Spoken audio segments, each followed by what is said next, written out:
2024 లేదా 25లో డిగ్రీ లేదా బీటెక్ చదివారా? సాఫ్ట్‌వేర్ జాబ్ కోసం ఎదురు చూస్తున్నారా? అయితే కోడ్ జ్ఞాన్ 100 డేస్ కోర్సులో చేరండి, జాబ్ సాధించండి.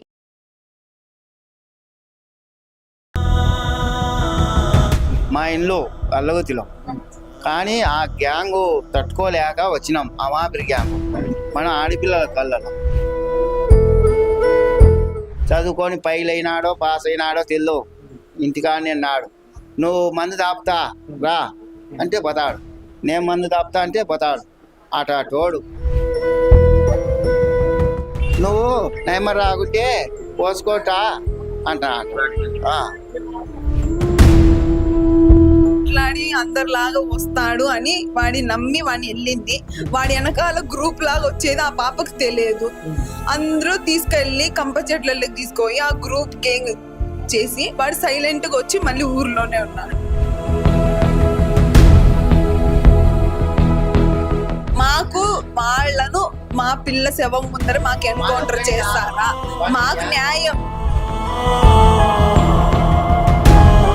తెలంగాణలో ఎటువంటి న్యాయం ఉందో మా బిడ్డకు ఇంకొకసారి ఈ ఆంధ్రప్రదేశ్ లో ఫస్ట్ టైం చేస్తే ఇంకొక ఆడపిల్లకు ఇంకొక తల్లిదండ్రులకు ఇలాంటిది లేకుండా చేస్తారా?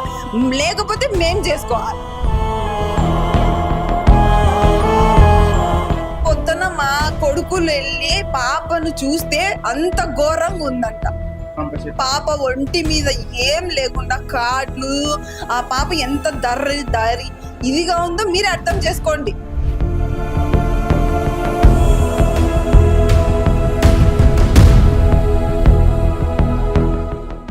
జమ్మలమడుగు గండికోటలో జరిగినటువంటి అత్యంత దారుణ సంఘటన నేపథ్యంలో వారి తల్లిదండ్రులందరూ కూడా వైష్ణవి తల్లిదండ్రులు కన్నీరు మున్నీరవుతున్నారు. అల్లారు ముద్దుగా పెంచుకున్నటువంటి తమ ఇంటి బంగారు తల్లిని లోకేష్ అనే యువకుడు చిదిమేశాడు. చివరికి ప్రాణాలు తీసిన పరిస్థితి కనిపిస్తుంది. మనతో పాటు వైష్ణవి తండ్రి ఉన్నాడు. అన్న, ఏం జరిగింది మొదటి నుంచి కూడా? ఎందుకు ఇంత దారుణానికి ఒడిగట్టాడు? మొదటి నుంచి అమాపిరి గ్యాంగ్ లోకేష్ ఊరంతా అడగల్లి అల్లగుతికి పోయి ఆడ మా ఇల్లు అల్లగుతిలో, కానీ ఆ గ్యాంగు తట్టుకోలేక వచ్చినాం. అమాపిరి గ్యాంగు మన ఆడపిల్లల కళ్ళలో మనం ముడుచుకొని వీడికి వచ్చినాయి. వచ్చినా కానీ ఇసిపెట్టలే. ఇక్కడికి వచ్చి మీరు ఎన్ని రోజులు అవుతుంది? దాదాపు ఒక 5 నెలలు, 5 నెలలు అయింది. పైన వేసుకొని ఆ తాతగా వీళ్ళు బాడీకి ఇచ్చినా మేము పోం నా ఆడుకోవాలంటే పైన 4 లక్షలు పెట్టి పైన వేసుకున్నా. దీంట్లో పైన వేసుకొని పైన అన్నాం. వీళ్ళు ఖాళీ చేస్తే కిందికి వచ్చినాం.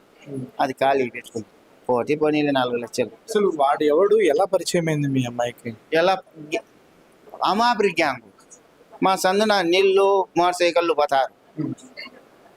ఇంకా ఇట్నే కాదు, ఇట్లా చూసి ఊరంతా అడగాలి.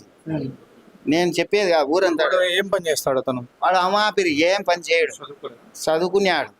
చదువుకొని పైలైనాడో పాస్ అయినాడో తెల్లో, ఇంటికాడనే అన్నాడు. నువ్వు మందు తాపుతా రా అంటే పోతాడు, నేను మందు తాపుతా అంటే పోతాడు. అటోడు. ఫస్ట్ మీ అమ్మాయి జోలికి వస్తున్నాడని ఫస్ట్ మీకు ఎప్పుడు తెలిసింది విషయం? మాకు ఫస్ట్ లోనే ఒక 10 రోజులకి తెలిసింది. తెలిసి ఏందమ్మా అంటే, నానా నేను అటు కాదు అని చేసి నాకు మా కూతురు అలాంటి కాదు, ఎప్పుడే కానీ నా ట్రబుల్ వచ్చి అడుగని చేసి చెప్పింది ఊళ్ళో అని వచ్చినాం. వద్దుమ్మా చేయంత వద్దు, నేను ఏదన్నా నీ ట్రబుల్ ఉంటే నేను చచ్చినట్టే అని పొట్టు వేయించుకున్నాను అని ఇక్కడికి వచ్చినాం. బాగున్నాం. ఈ నడవన వచ్చనా అంట రౌండ్. నువ్వు నైమర్ రాకుంటే పోసుకోటా అంటా. మీ అమ్మాయిని ఎట్లా కన్సల్ట్ అవుతారు? ఫోన్ ఉందా మీ అమ్మాయి దగ్గర? ఫోన్ ఉంది, కానీ మా అమ్మాయి ఫోన్ తీసుకునేది వచ్చినాక మేము నువ్వు తీసుకునే చూసినంతసేపు వాళ్ళమ్మ నిన్ను కాయలు పెట్టే అన్ని చూసాం ఏం చూసింది అని.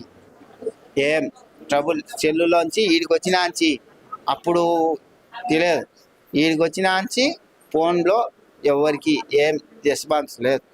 మరి ఇట్లా కాలేజీ పోయేటప్పుడు వెంట పడతాడా? కనిపెట్టుకుని ఉండే ఇక్కడ రాడు, అక్కడనే అమాపిరి గ్యాంగ్. నువ్వు ఏడునేది నేను అమాపిరి కదా, నువ్వు ఏడనే తెలుసుకుంటానా లేదా? అట్ట తెలుసుకున్నాడు.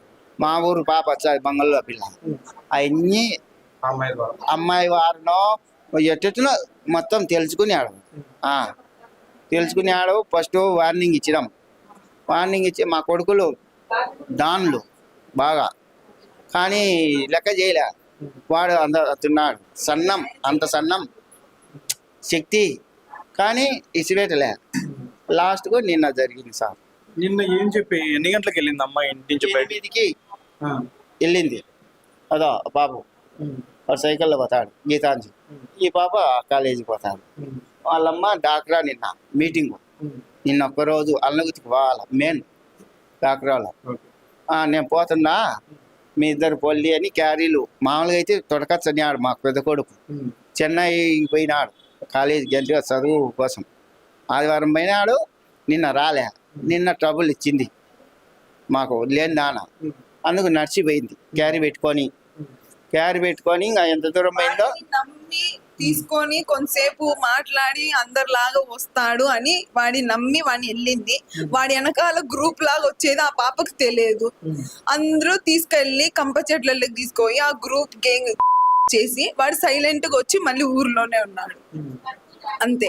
మాకు ఫోన్ అతనితో పాటు అంటే ఇంకా చాలా మంది వెళ్ళింటారనే మీ అనుమానం? వెళ్ళే సీసీ కొటేజ్ లో వీడి తర్వాత ఇద్దరు మళ్ళీ బైక్ లో వెళ్ళినా మాకు సీసీ కొటేజ్ లో కనిపిస్తుంది. మాకు వాళ్ళను మా పిల్ల శవం ముందర మాకు ఎన్కౌంటర్ చేస్తారా? మాకు న్యాయం తెలంగాణలో ఎటువంటి న్యాయం ఉందో మా బిడ్డకు ఇంకొకసారి ఈ ఆంధ్రప్రదేశ్ లో ఫస్ట్ టైం చేస్తే ఇంకొక ఆడపిల్లకు ఇంకొక తల్లిదండ్రులకు ఇలాంటిది లేకుండా చేస్తారా? లేకపోతే మేం చేసుకోవాలా? అంటే కాలేజీకి వెళ్ళిన అమ్మాయిని ఇక్కడికి వచ్చి తీసుకెళ్ళడం? కాలేజ్ కానీ కాలేజ్ లోపలికి ఎంట్రీ అవ్వలేదు. కాలేజ్ కానీ వెళ్ళిన పాపని బైక్ లో కూర్చోబెట్టుకుని తీసుకెళ్ళి అంతా సీసీ కొటేజ్ లో ఉంది. కానీ ఒక్కటి తీసుకెళ్లి 1 గంట అరగంటలో వచ్చేద్దామని చెప్పినాడు. కానీ ఈ వెనకాల ఈ అబ్బాయిలు ఇలా పొద్దున 10-10:30కి ఇది జరిగింది అని ఇన్ఫర్మేషన్ వచ్చింది. అది ఎంత మార్కు నిజమో మాకు తెలియదు. మీరు ఎన్ని గంటలకు పోలీసులకు ఫిర్యాదు చేశారు? సాయంకాలము 5:30-6 చేసుకున్నాం. వాళ్ళు ఫోన్ చేసింటేనే మాకు తెలిసింది, లేకపోతే మాకు తెలియదు. కంప్లైంట్ ఇచ్చా. అబ్బాయిని పిలిపించాడు. ఫస్ట్ నేను నేను ఊర్లోనే లేను, నేను కడపలో ఉన్నాను, నేను ఐటీ కాలేజ్ లో ఉన్నాను చెప్పేశారు. అబ్బాయి మీద అనుమానం ఉందని ఫోన్ చేసి పిలిపించారు. పిలిపించిన తర్వాత ఫస్ట్ నేను కడపలో కాలేజ్ దగ్గర ఉన్నా, కావాలంటే ప్రూఫ్స్ చూపిస్తా అన్నాడు. వాళ్ళు బాగా చితక్కొట్టేసరికి లేదు పిలిచకపోయాను అన్నాడు. సరే పిలిచకపోయినావు ఏది అంటే, నేను జమ్మలమడుగు బస్సు ఎక్కించాను, మా నాన్నకు మా అమ్మకు తెలిసింది, నన్ను ఇంటికి పోతే చంపేస్తాను అన్నాడు. నేను జమ్మలమడుగు బస్సు ఎక్కించి నాకు తెలియదు అంటున్నాడు. ఇంకొకసారి పోట్లగుత్తి బస్సు ఎక్కించిన అన్నాడు. ఇంకొకసారి నాకు అసలే తెలియదు, నేను చూడనే లేదా. మరి ఏది నిజం ఏది అబద్ధమో? కానీ వాడు సీసీ కొట్టేజ్ లో వాడు ఒక్కడే బయటికి వచ్చినాడు, పాపను రాలేదు. లోపలికి వెళ్ళేటప్పుడు పాపను తీసుకెళ్లేది వచ్చింది, బయటకు వచ్చేటప్పుడు ఒక్కడు వచ్చినాడు. అది చూసిన తర్వాత మేము అక్కడికి వెళ్ళి వెతకడం మొదలు పెట్టారా పోలీసు? పొద్దున మా కొడుకులు వెళ్ళి పాపను చూస్తే అంత ఘోరంగా ఉందంట. పాప ఒంటి మీద ఏం లేకుండా కాట్లు, ఆ పాప ఎంత దారి ఇదిగా ఉందో మీరు అర్థం చేసుకోండి. అది ఒకరు ఇద్దరు చేసినది కాదని చెప్తున్నారు. ఆ పాప సూసైడ్ కాదు, చేసి చంపేసినారు. మాకు ఎటువంటి న్యాయం కావాలంటే మాకు వాళ్ళని ఎన్కౌంటర్, నా కూతురు శవం ముందరే వాళ్ళ శవాలు ఉండాలి. ఇప్పుడు ఆ అబ్బాయితో పాటు తిరిగి ఇంకా గ్యాంగ్ కు సంబంధించి ఎవరైనా మీకు తెలిసిన వాళ్ళు ఉన్నారమ్మా? మాకు తెలియదు సార్, ఇంకా వాడు చెప్తేనే గానీ. ఇంతకు ముందు మేము ఒకసారి 2 సార్లు వానికి వార్నింగ్ ఇవ్వడం వాడు మనసులో పెట్టుకొని చేశాడో ఏమో తెలియదు. అయితే ప్రీ ప్లాన్ గా చేసినాడు. మళ్ళీ అవకాశం రాదు, మా అన్న లేడు మా అమ్మ లేదని ఆ అమ్మాయి చెప్పింది. ఏదో ప్రేమను నా కూతురు నమ్ముకుంది. అదే ప్రేమను ఇంకొకటో చెప్పిండు, అమ్మాయి కూడా నమ్మింది. అసలు ఇప్పుడు చంపాలన్న ఆలోచన ఎందుకు వచ్చి ఉంటది అతనికి?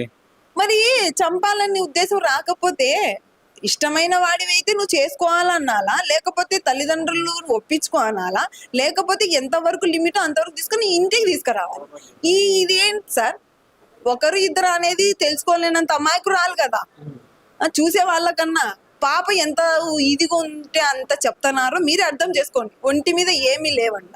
ఇష్టపడిన అబ్బాయికి ఒక అమ్మాయి లొంగితే ఎలా ఉంటుందో తెలియదా? బలవంతం చేస్తే 3-4 ఎలా ఉంటుందో తెలియదా? మీరే చేయాలి, మీరే తేడా చెప్పాలి. ఇప్పుడు జరిగిన తర్వాతే చంపేసి ఉంటారు అనేది మీ అది అనుమానం. ఇంకా వాళ్ళు చెప్పాలి, మాకు తెలియదు. ఇంకా ఆ పోస్ట్ మార్టం రిపోర్ట్స్ ఏమొస్తాయో మాకు తెలియదు, ఏ టైమింగ్ అనేది మాకు తెలియదు. ఇంకా వాళ్ళు చెప్పిన దాన్ని బట్టించి, కానీ మాకైతే న్యాయం జరగాలి.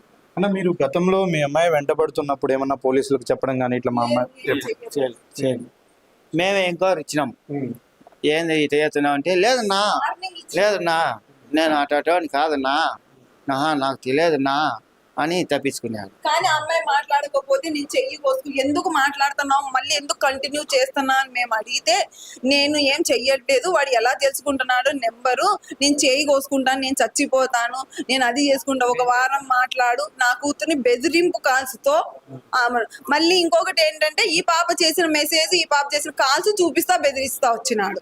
వాడిటి మొత్తం డిలీట్ చేసి ఈ పాప చూస్తా బెదిరిస్తా వచ్చినాడు. తన బిడ్డను కాపాడుకోవడం కోసం ఊరిని కూడా వదిలేసి బయట ఊర్లోకి వచ్చి సంతోషంగా బిడ్డలను చదివించుకుందామని ఆరాటపడినటువంటి తల్లిదండ్రులకు చివరకు ఆ నీచుడు లోకేష్ అనే వ్యక్తి కడుపుకోతనే మిగిల్చాడు.